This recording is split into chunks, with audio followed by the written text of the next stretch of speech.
Speaking of reliability, a podcast with good friends talking with you about reliability engineering topics.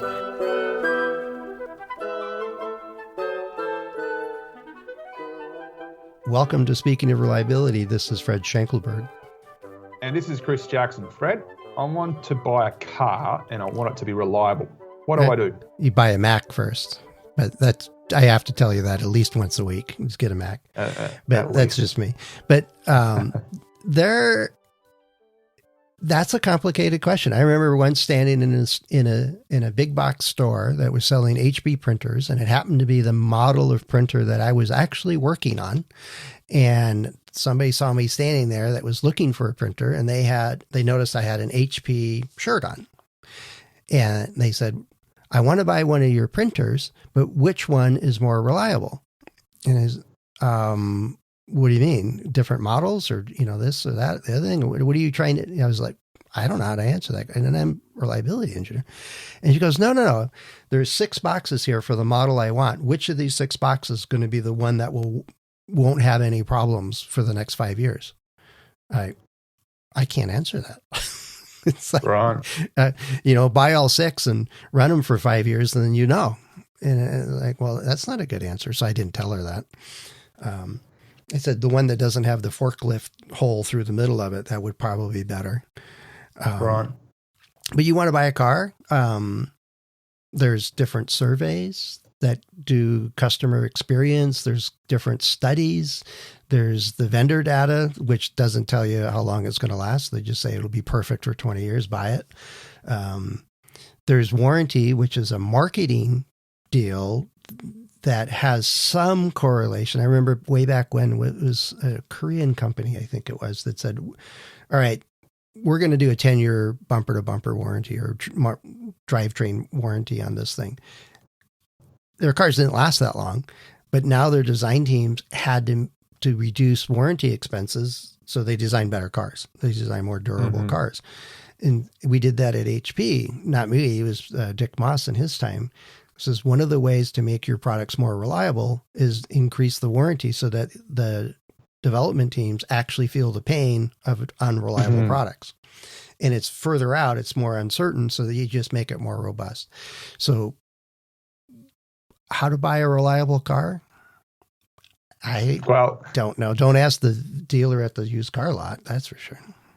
Well, I know that in where I live right now, it's common knowledge that if you want to open a car dealership, don't make it Toyota, because you're not going to get the same amount of money from servicing and maintenance as you would lots of other cars. So right, and I mean that's one measure of reliability. I think the Consumer Reports uses something like that. They do big surveys of their membership of saying, well, what car do you have? When did you buy it? How many times have you had, breakdowns or service deals, and other than routine oil change, how many times did it break down and strand you on the side of the road? And they kind of tally up that data, and I'm sure it's more complicated than that, but that's after the fact. So if you wait 10 years, you'll figure out which is the most reliable car in the last 10 years.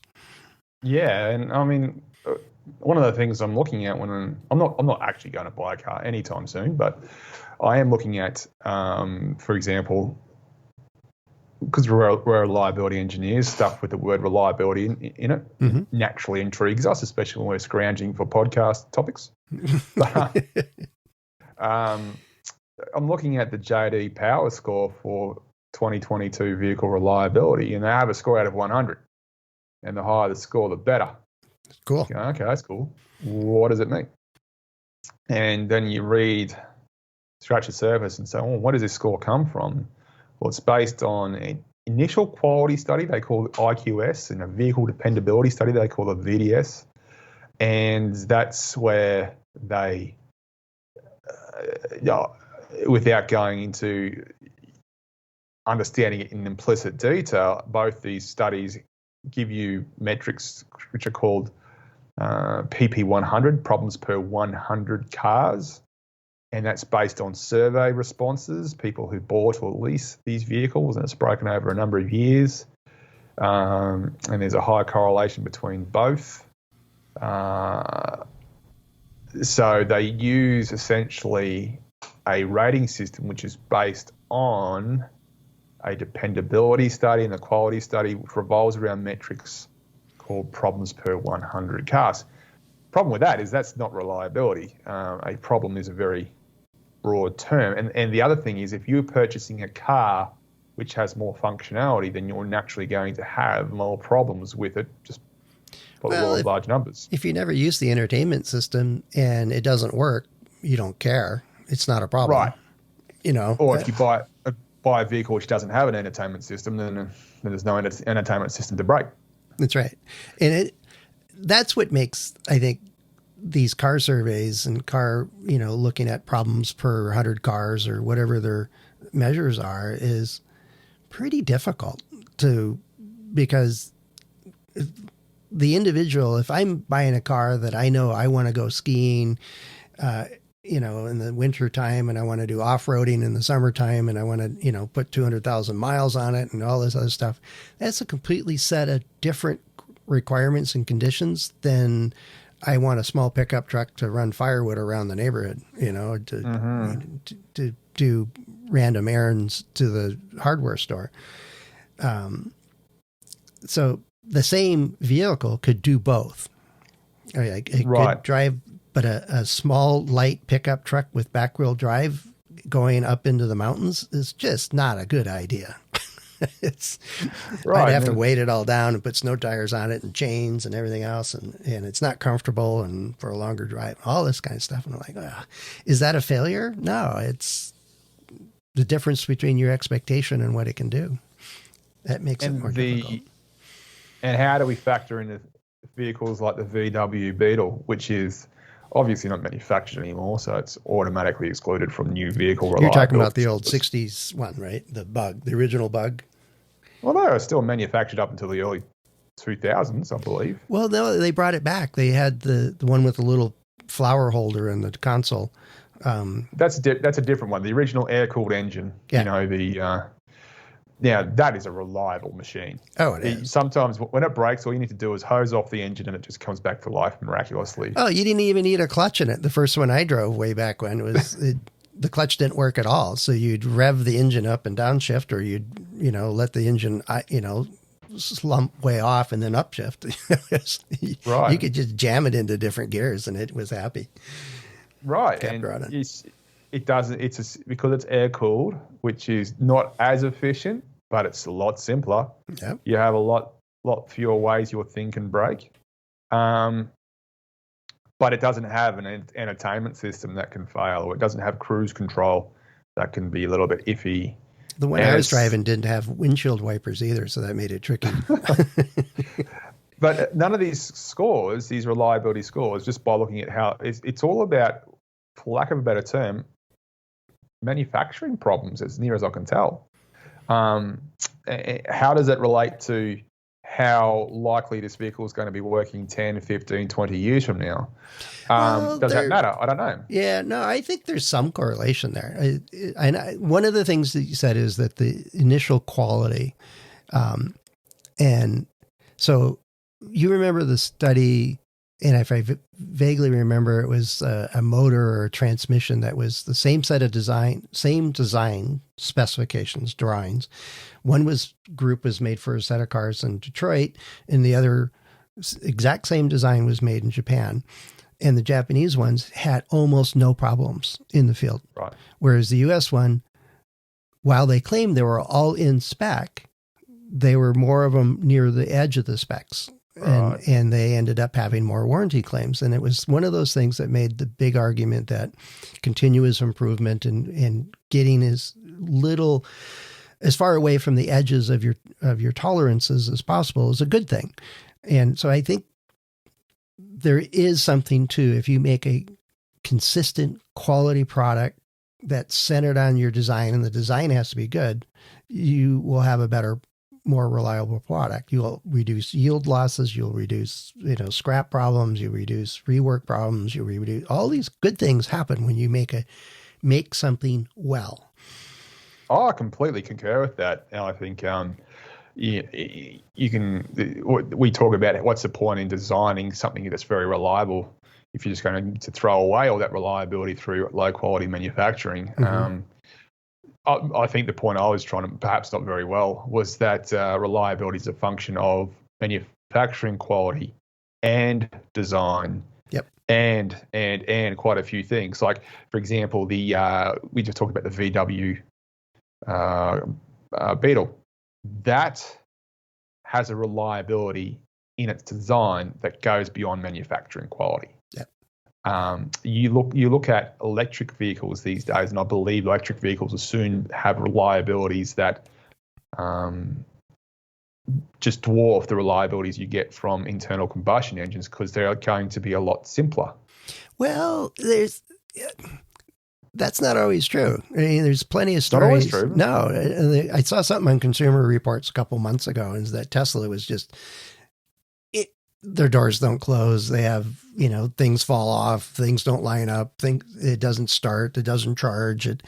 They had dismal, for whatever system they use to gauge reliability of their systems. They are dismal. They're beautiful cars, but they're dismal reliability. That's Tesla. Yeah. I didn't say Tesla. I said electric vehicles, which is very different to Tesla because, for example, doors aren't a specific feature to electric vehicles. Well, if the doors are unreliable. Now, if you would have said, at one point I had it's a hybrid Toyota Prius, and the brakes on that car are very reliable, and they stay reliable because they use the braking action actually charges the battery, right? and it reduces the load on the brake pads, so the brake pads just last and last and last. And so that's exactly what I'm talking about. Yeah. But for particular systems of it, it's perfectly good. But the dashboard in the sun in Arizona is still going to crack and fall apart, as well as a combustion engine. And for me, if the dashboard is a mess, that could be considered a failure. Oh, I completely concur. But let's just look at the fundamental differences in cars, an electric vehicle versus an internal combustion vehicle. The dashboards will be technologically similar. Yeah. The doors will be technologically similar. The clocks will be pretty similar too. Yeah. Yep. The steering mechanism will probably be pretty similar. Yeah. Not necessarily, but it probably be quite similar. So that said, the fundamental change in technology means a lot of the problems associated with internal combustion engines, I believe, can go away. And the technology you're talking about, where those brake pads are now lasting a lot longer, that's not really a reliability thing from one perspective. From another perspective, it absolutely is a reliability thing. But that's where technology, a fundamental change in technology, can remove all sorts of potential failure mechanisms. And while Tesla might not be doing the world's best job, I don't limit what I'm trying to say to just Tesla. Also, you look at navies and militaries; they used to have diesel engines which were either hooked up to a propeller using a very, very complex gearbox, and obviously high stress gearbox, or have a diesel engine bolted to the hull at a slight angle pointing down so that the prop shaft could go just directly to a propeller and push through the water. Now all you need to have, it's a bit more complex than that. Now they can have diesel engines essentially mounted anywhere in the vessel or the ships themselves. The engine drives a generator. The generator then through large cables, obviously, pipes electricity down to pods, which now pivot freely beneath the hull of these vessels, which has all sorts of weird and wonderful, really good advantages. Not least of which is that you can now have propellers which aren't behind the hull of a ship. You can have them beneath the hull of a ship in these pods that can rotate 360 degrees. Well, that's when you get these cruise ships that go, they turn 90 degrees. They just float sideways into the dock, kind of thing. And amazing precision. Yep. I saw a photo on LinkedIn in my feed. It was this guy who was mowing his lawn and it looked like an electric mower, and he had the cord going behind him.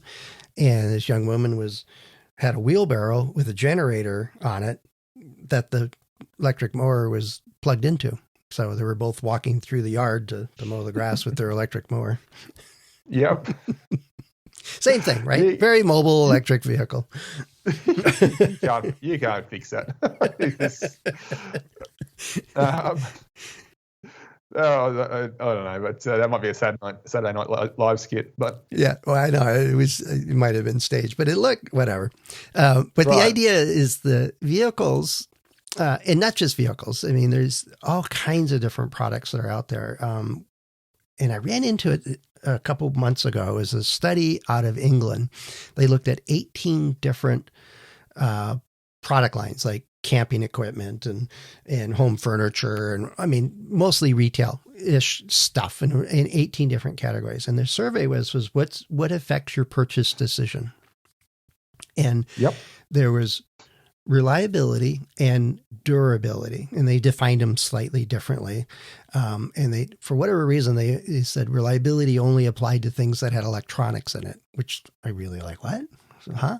Okay. But anyway, but durability was kind of our more generic, what we would call reliability is how long will this last without problems, basically, without having to replace it or repair it or whatever. And it was the number one and number two criteria by far of all the different, style, feature set, all the other things they were asking about. It was the reliability is a major factor in why people choose one product versus another. And it's not universal. There's obviously people that don't care about reliability. It's just cost. But the survey, and from what it was a technical report paper that was done. And so I'm, assuming it was done well without checking into it. It was in a reputable journal, was that the question you asked at the start is, hey, I want to buy a car. How do I get a reliable one? Well, it doesn't sound like JD Power and Consumer Reports and others give us the full picture of what we would want to know. But it's one piece of information is, well, what's been the experience of other people? What are they seeing and doing on it? And it informs us to make a car purchase, which in most people's cases is a major purchase. What baffles me is very few people do the same when they buy a house. That's right. Yeah. Yeah. The maintenance costs on your home is a big deal, and we don't call it reliability, but it is. And it is like, but whatever. So anyway, JD Power's got their numbers out there. Consumer Reports has their numbers out there. I'm sure other organizations and groups have various numbers out there. Your mileage may vary. I mean, I don't think, problems per 100 cars. And I'll agree with anybody who suggests there's going to be some correlation between manufacturing quality or the number of problems you get and what people think reliability is. But what I'm not seeing here is anything about how often will your car break down, which I think is the most commonly understood. How many times does it strand you, right? Are you on the side of the road, or as it doesn't start, or it's, there's a big pile of oil underneath your car, so you don't want to start it. Right.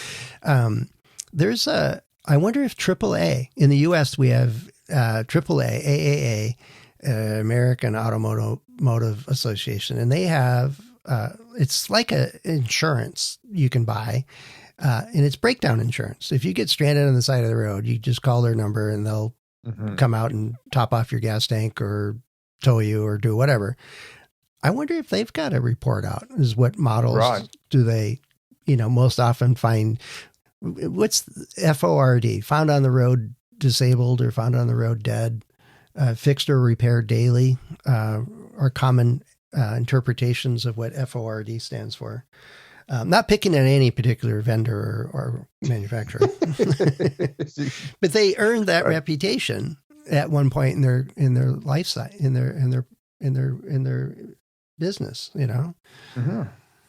Well, they have to be on top of it. They'd have to have someone on their internal metrics, even if they don't advertise them. I mean, that's how they make money, trying to offer as competitive a rates as possible. And so, without them essentially losing money on the transaction. And so it's in their interest to have as good as an understanding as possible on which models break down the most. But that said, and carry those parts and carry those pieces. And right, you and I have stumbled across a lot of organizations where it's in their interest to know what the risks are, but they don't really care.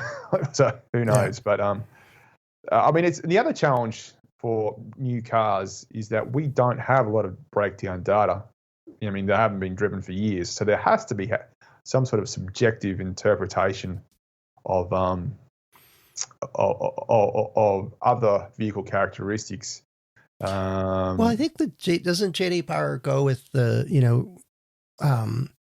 what's its history for similar models? Knowing that a good number of parts get reused in the future model. So if it's a 2017 versus 2020, is the 17 has a good relationship unless they redid the whole platform.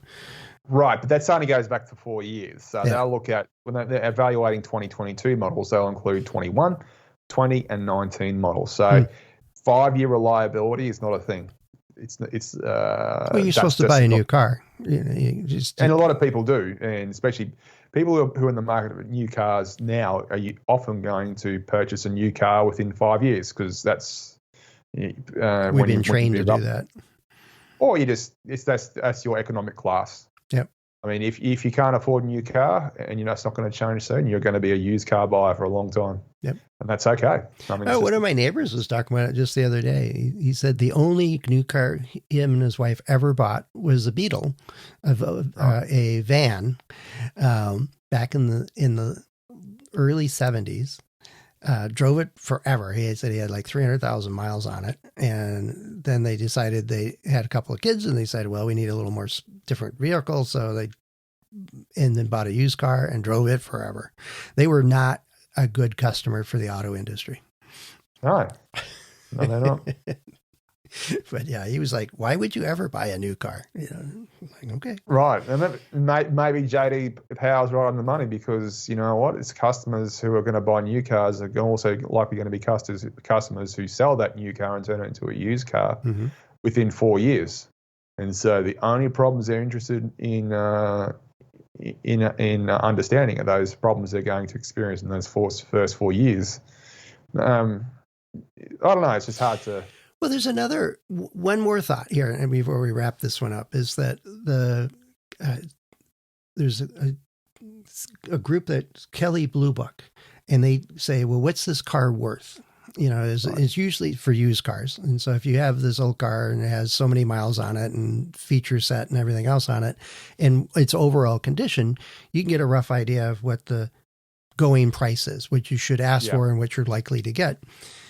I wonder if that has a relationship with reliability perception or actual reliability performance of vehicles. I believe it would, because the running costs, where those issues associated with things falling off and breaking become very important. There's one more thought. So there's got to be somebody in our audience that knows this stuff. It's probably working in an auto industry and go, which one, or in a repair shop. That would be the folks to talk to. Hell yeah. Like I said, the people here who tell me that they're never going to open a Toyota dealership, there's no money in it. That's as good a reliability metric as you'll ever get. That's right. Yeah. No, I agree. Anyway, I agree. But we're not getting paid by Toyota to tout their vehicles. No, we're not. Unfortunately, we should ask them for it. Yeah, Toyota, if you're listening, feel free to pay us and send us over a couple of nice vehicles. We'll test drive them for you for the next 10 years. I'll buy you a lot of podcasts. There you go. So anyway, how's your track record with vehicles? You've got or questions about how to interpret these things, or have insights, more importantly, if you have insights on how to interpret J.D. Powers and Consumer Reports or others, let us know. Or how do you decide what's a reliable vehicle or printer or whatever? Let us know. We'd certainly appreciate it. Head over to accendoreliability.com/go/SOR. A couple ways to get in touch with us there. Chris and I and the other hosts of the show are available to be contacted through LinkedIn or on our About pages. We've got a couple of ways there each. So plenty of ways for you to join the conversation. All right, cool. Well, thanks, Chris. Thanks for bringing that one up. And we'll look forward to what other questions or content or ideas that we got coming in. And look forward to talking to you again soon. Absolutely. Enjoy the time until our next podcast, Fred. All right, you too. Take care, Chris. Cheers. Thanks for listening to Speaking of Reliability. We invite you to join the conversation. If you have a question or a topic that you think we should discuss in a future show, please let us know. You can find a comment box below the episode show notes, or just leave a note as part of a review on iTunes.